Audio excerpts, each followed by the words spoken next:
Okay, welcome everyone. We'll go ahead and get started. Thank you for joining. Our topic this afternoon is strategic workforce planning, helping you align HR within the business place. Especially, we're going to be touching upon COVID this afternoon. So again, everybody is on mute. We try to eliminate the background noise.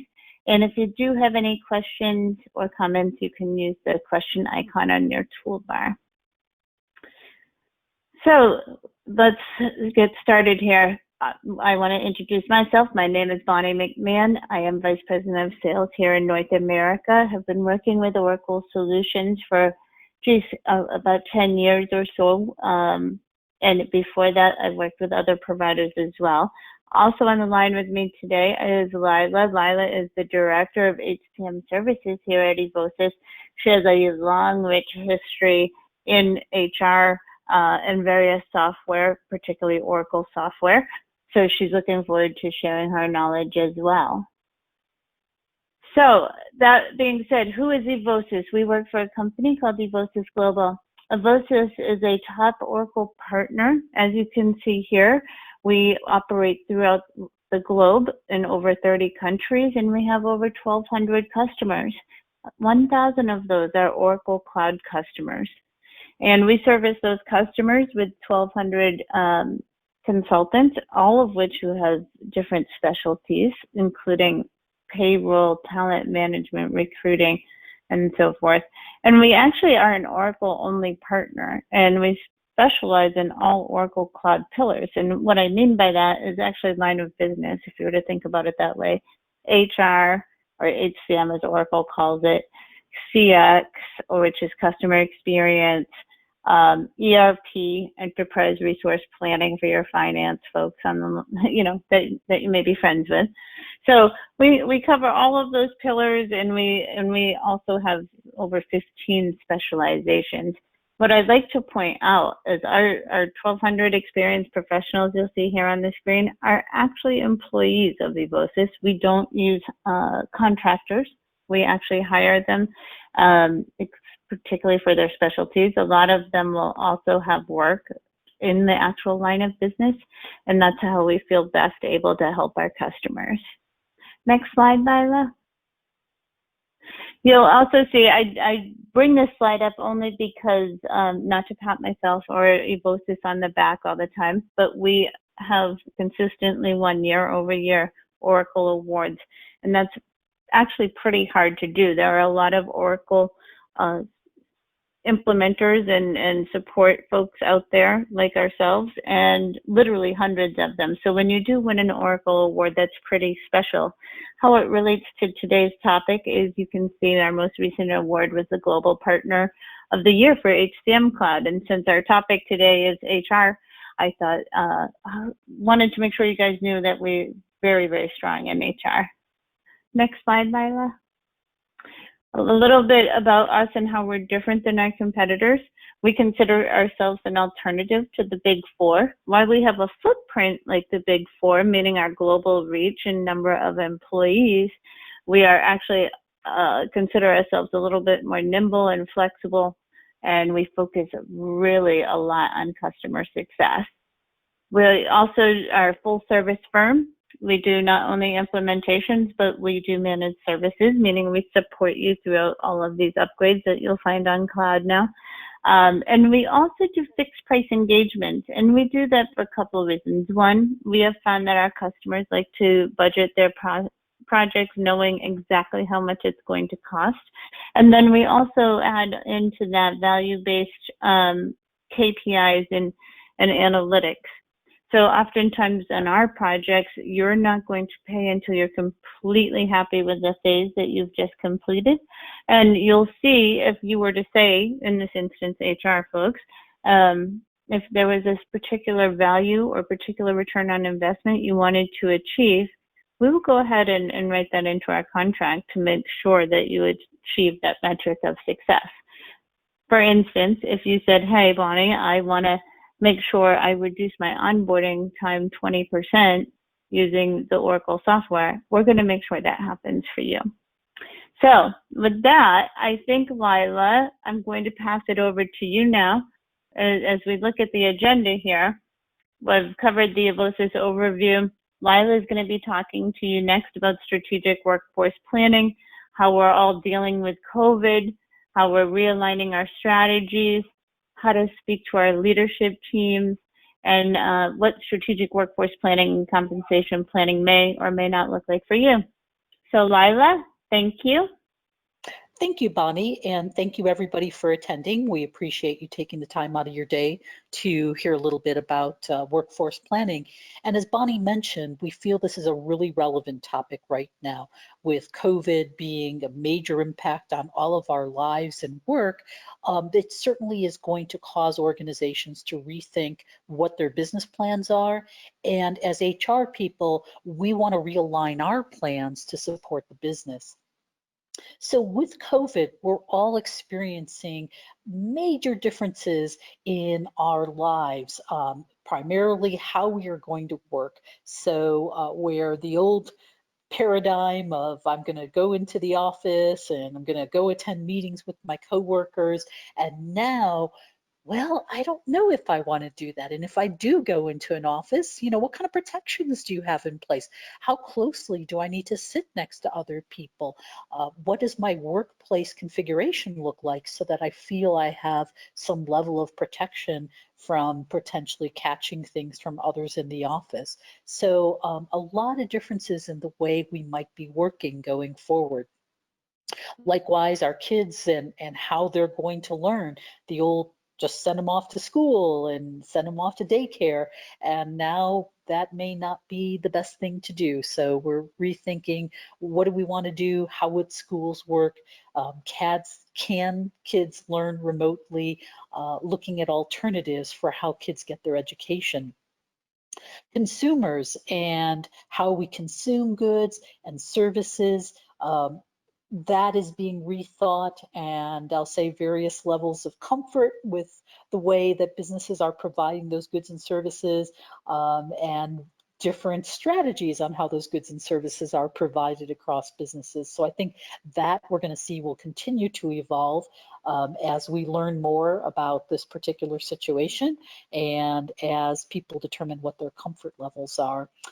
Certainly vacations as well have transitioned, and what they're saying is more people are looking at purchasing RVs and camping versus the traditional vacations that they took, and there's different considerations around air travel. So vacations have been impacted.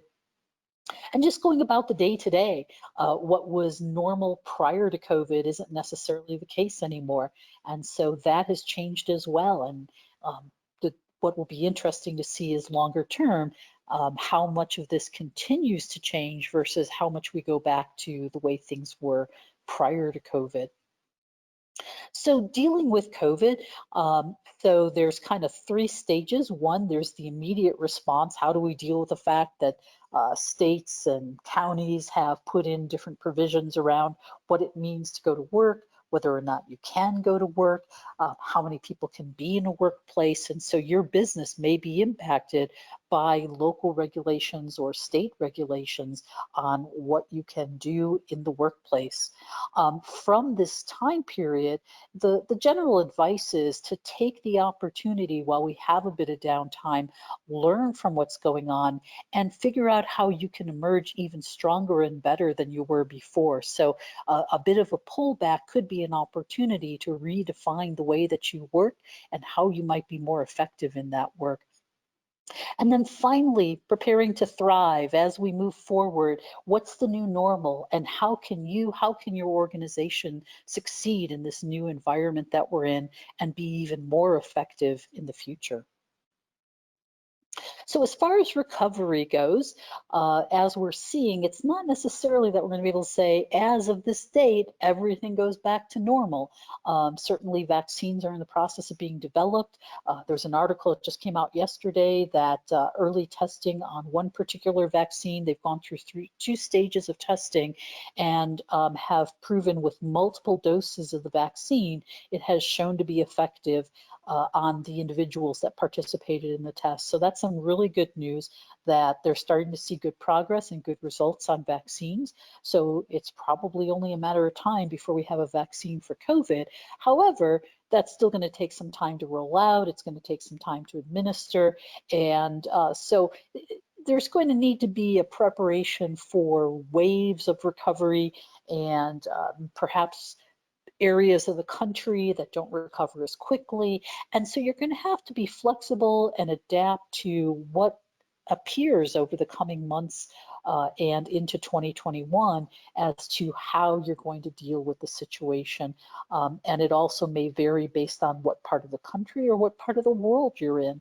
So the big key is to be flexible and nimble and prepared for the unexpected and adapt to what we find out. What's also important that an organization's reputation will be affected by how they deal with these difficult times. In some cases, there may be perceptions that linger for a very long time if an organization does something extremely egregious in regards to COVID.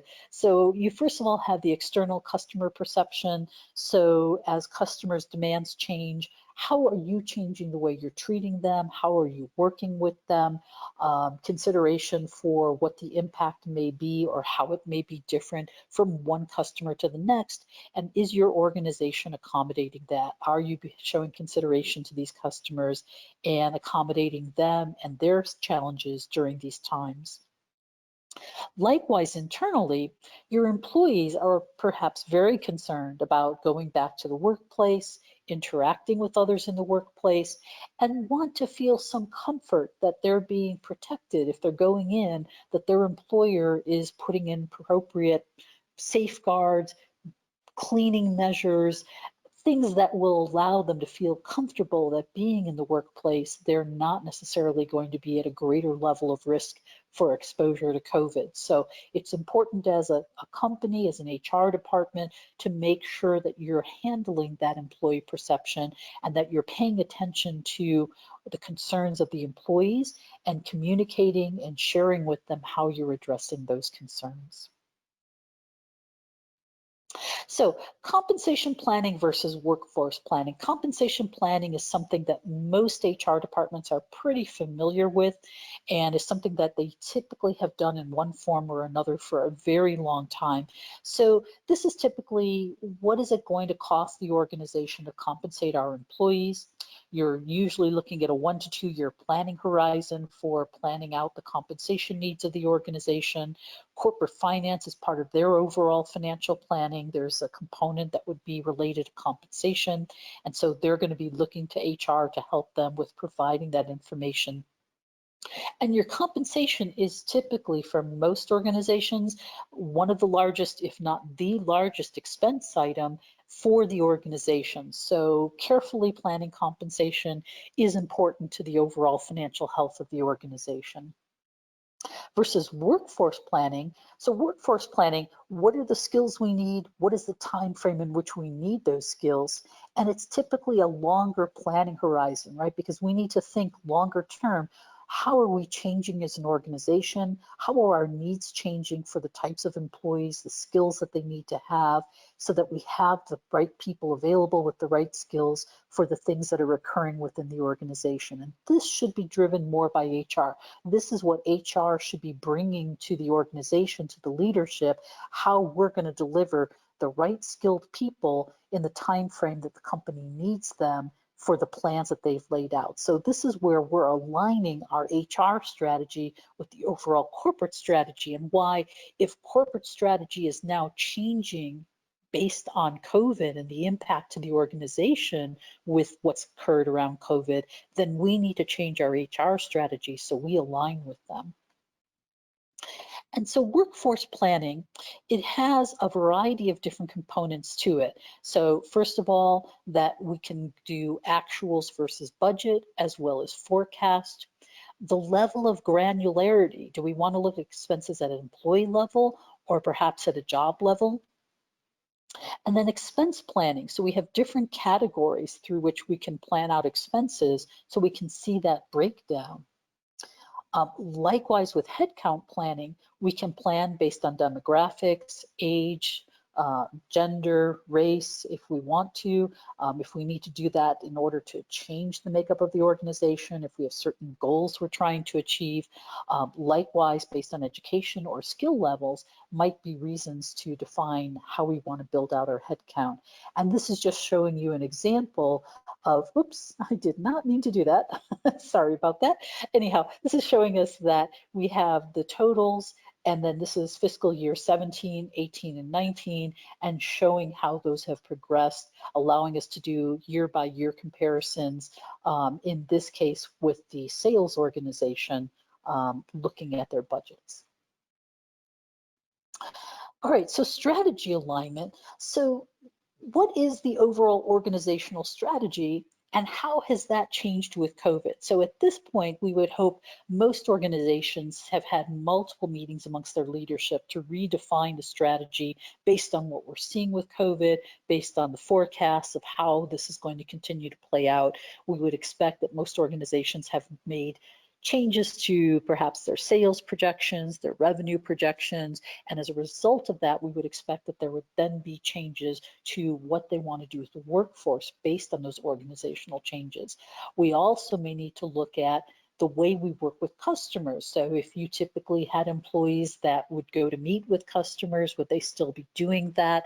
Will they be doing it remotely? And so we have to consider what changes we might have in our business operations as well that could impact our workforce. So this all needs to be looked at from a, do we have the right employees, the right mix, the right skills based on the changes to lines of business or new lines of business that may have developed as a result of COVID.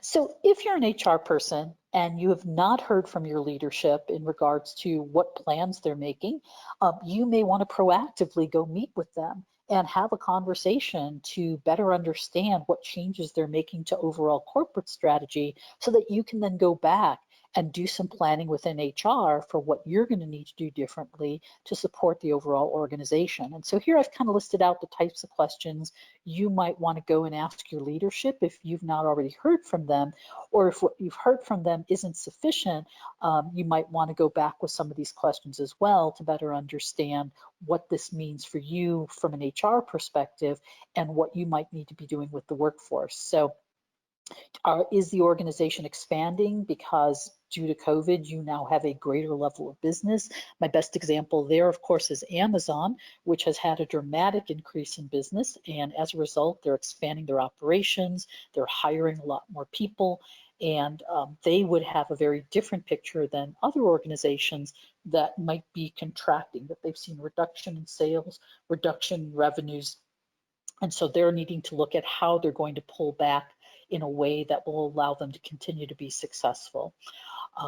Where the workers work, many organizations are looking at remote work, permanently having remote workers. So you've had organizations such as Facebook and some of these other high-tech companies saying, yeah, we're just going to tell people they never need to come back to the office ever.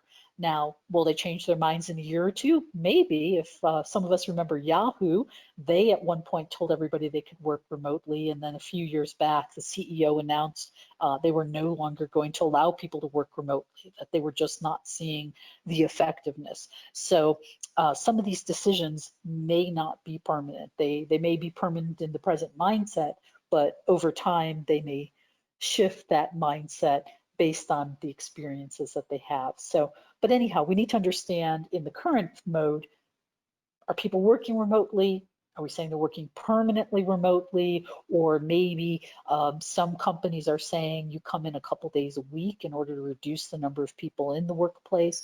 But what is that new workplace norm for you? And if you've expanded, because right now there's a huge demand for online purchases, but as things return to normal, consumers may prefer to go back into stores and be able to try things on, check things out before they buy. Well, then that would mean that some of that expansion is going to contract as we return to more of a normal state. And so there too, you would need to make plans. Maybe instead of hiring permanent workers, we're hiring temporary or contract workers that will allow us to flex our size and not have the same impact on employees. If you are expanding, how are you adding new people to the workforce? Again, permanent versus contract, setting appropriate expectations around what that expansion means so that those employees are prepared as well.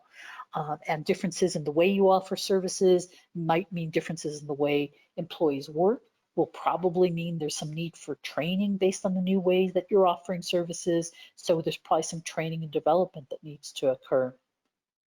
And if operations remain remote, then how does that impact things, and what changes would you need to make there? So this is just kind of an idea for questions you may want to ask if you don't feel your leadership has been appropriately communicating, so that as HR people, you can make the appropriate changes to your HR strategy.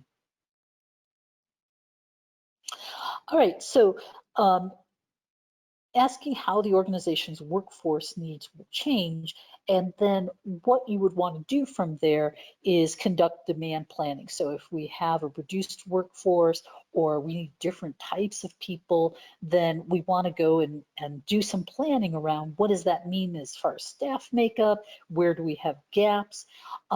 Once you understand strategic goals, you can say what jobs support these strategic goals. So if our goal is to increase sales by 30%, well, that probably means I need more marketing and I need more salespeople. So I would need to find individuals that do marketing or sales and hire them to meet that increased sales goal that we have. If we're looking at a reduction in revenues, then I need to look at reducing the headcount and the headcount budget. And how am I going to do that? What areas of the organization are going to be making those reductions? Again, based on strategic goals, that might tell me which roles are not as important to the organization and where we might be able to make greater reductions than in other areas. The other consideration is that there may be differences in what one country allows versus another, and understanding that may impact what workers you can have in one country versus another. And so based on those new goals, you may need to look, if you're a global organization, at where you can have staffing, and you may need to reduce staff in one part of the world and add staff in another where there's more opportunity for workers to accomplish the types of work that you need to have done. So critical skills post-COVID. So again, if we have these new revised plans, new lines of business, we have different critical skills perhaps than we had before. And so you should be hopefully tracking by employee the skills that they have, their proficiency with those skills, and then you can categorize your employees by those different skills that are needed. And then you can do a gap analysis in that we're saying we need a headcount of 10 in marketing, we only have 3, then we need to find 7 more people to do marketing, or we need to identify individuals that we think we can train and develop and give them a proficiency in marketing and then move them into a marketing role. So you have an opportunity potentially, if you feel like you have the right individuals that have the opportunity to develop, and creating training and development programs for them so that you can grow them into these new roles that will be required by the organization. So here's an example. This is the dashboard within Workforce Strategic Planning. And what we're looking at right now, you can see that in this case, we had actual versus plan. We're at -15, so that might mean we didn't have a good plan, but we have about 15 more headcount than we planned for in this case. And it's saying that 100% variance on actual versus plan. And so total compensation, and then our variance to plan, we're at 100%. So apparently we hit our target for compensation exactly there. And then you can see that we have the different graphical representations of what we're doing. And with this dashboard, if this was a live dashboard as opposed to an image, you would also have the ability to drill in. So any of these graphics that I have here, you would be able to click on them and drill down to the next level to see a greater level of detail. What I'll also point out here on the left side, these are different areas where you can fill out the details that will make up this particular plan that you have. And so here, for example, we're drilling in on compensation. And so you can see by the colors, the different components: salary, earnings, benefits, and taxes. And that's what we're seeing in the rings here. So in this case, we don't have total earnings, but we do have salary, benefits, and taxes displayed in these rings. And you can see the breakdown of the amounts, and this is across 3 years. Down here, we have a further breakdown, and this would be by different leaders. You can see Rob Stark versus Sarah Molinari, that you can see the breakdown for each of them and the individuals within their organization. So here we have within workforce planning the ability to plan out and get approval for requisitions. So I can say, here's my plan, the month in which I plan to hire for different roles in the organization, and what I expect the compensation might be for each of those roles. So you can plan out throughout the year when you would look to add resources to the organization. And then here we have some additional graphics on expenses, and again, that breakdown on how we came up with that total expenses. We also have the ability to drill in on the employees, so you can see month by month what type of employee and whether or not we added any. So the FTE and the headcount, you're seeing month by month.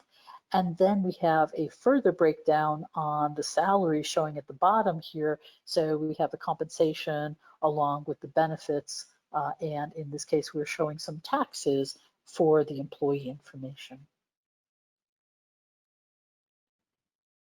So just in case you're wondering, you also have the ability to set your assumptions around planning. So in this case, we're assuming that the typical employee works 8 hours a day, 40 hours a week, and there are 22 working days per month. So that helps with how we're planning out what the cost will be for employees month by month.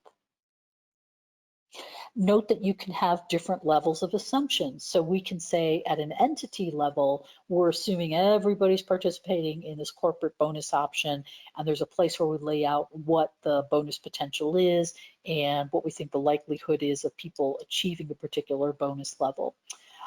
Perhaps at a job level, we want to break out benefits. So for a particular job, they're going to have these benefits, and maybe it's a sales director, they're going to have car allowances. So we can define for a specific job or all jobs, what are some of the breakdowns that we have as well. All right, so here we're showing by a particular role, what is the headcount that we have for regular headcount, those on leave, people on maternity leave, sabbatical. Oops, again, I apologize, that clicked on me when I didn't mean it to. And then what we think the additional demand would be. So laying out, whoops, I'm not sure how that just showed up there, sorry. Anyhow, the headcount that we have and planning for the additional demand and what that makes the total headcount look like. And then here we're showing the attrition rate. So sales associates, we expect about a 20% turnover, sales coordinator also at 20, sales director only at 3%. So factoring that in, so what our headcount is, what we think turnover will look like, which tells us what level of hiring we would have to do to remain at the staffing levels we anticipate. All right, and so then in addition to workforce planning, we also have compensation planning. And so compensation planning, allowing you to then replan, remodel your compensation based on what changes you may have had related to COVID. So if we've had an increase in operations, new lines of business, then we probably need to look at replanning compensation to align with the higher amount of headcount and the increased amount of budgets that we're going to need for salaries based on the additional staffing that we have. Likewise, if there was a reduction in headcount, there too, we would want to look at remodeling out what the salaries are going to look like for the remainder of the year. In some organizations, in an effort to reduce the amount of headcount that they would need to to reduce by. I'm trying to use a different word than reduce there, sorry. So instead, what they've done is looked at an across-the-board salary reduction, which allowed them to save employees rather than further reducing the number of employees in the organization. So there too, the modeling and budgeting capabilities within the compensation module would allow you to more fully plan that out beyond what you can do within workforce planning. So you have workforce planning, compensation planning, and then you also have a compensation module, which allows for more detailed planning and budgeting specific to compensation. And you may also have reductions to some of those other salary items like overtime. So maybe we're restricting overtime in an effort to save budget. We should have a greatly reduced travel budget, and so that would provide additional savings. So there could be other ways to reduce some of those labor costs that would help with the overall organizational budget. All right, so that was what I had planned in the way of content. I don't know if people feel comfortable asking questions now, talking in an open forum. Certainly we are open to having any dialogue that you would like to have at this time, but at the same time, I've included my contact information. So if you prefer to talk one-on-one about your specific requirements or needs, we're happy to do that, and you can email or call me directly. Or feel free to raise your hand in chat, and we can open it up so we can have a discussion now. Thank you, Lila. As Lila said, you can use the chat, or you can use the question icon on the toolbar, or you could raise your hand and we can take you off mute if you'd like to speak out loud. But I think the one thing that we kind of stumbled upon in one of our earlier conversations, Lila, was that culture, your organizational culture ends up being a real factor with the strategic workforce planning. Absolutely, that's an excellent point, Bonnie, that based on the culture in your organization and how you typically work and work with employees, that's going to impact some of these planning efforts, and that's going to impact what you may or may not be able to do from the way of training and development, your opportunity to perhaps migrate workers to different lines of business. So that certainly is a factor that needs to be considered in the planning process. Yeah, for sure, for sure. And the tools we have available through the Oracle software certainly make it look pretty easy to do some of that planning. Yeah, and I think, yeah.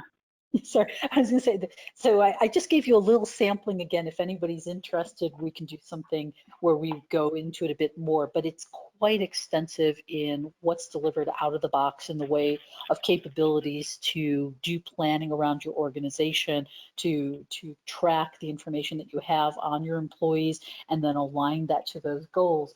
But you also have the potential to build out even further analytics and dashboards to allow you to continually monitor and evaluate your workforce and how you're aligning with overall plans and goals. So it's a very comprehensive module and is part of the overall planning module that Oracle provides. So you can do comprehensive planning, not just for HR, but throughout the organization.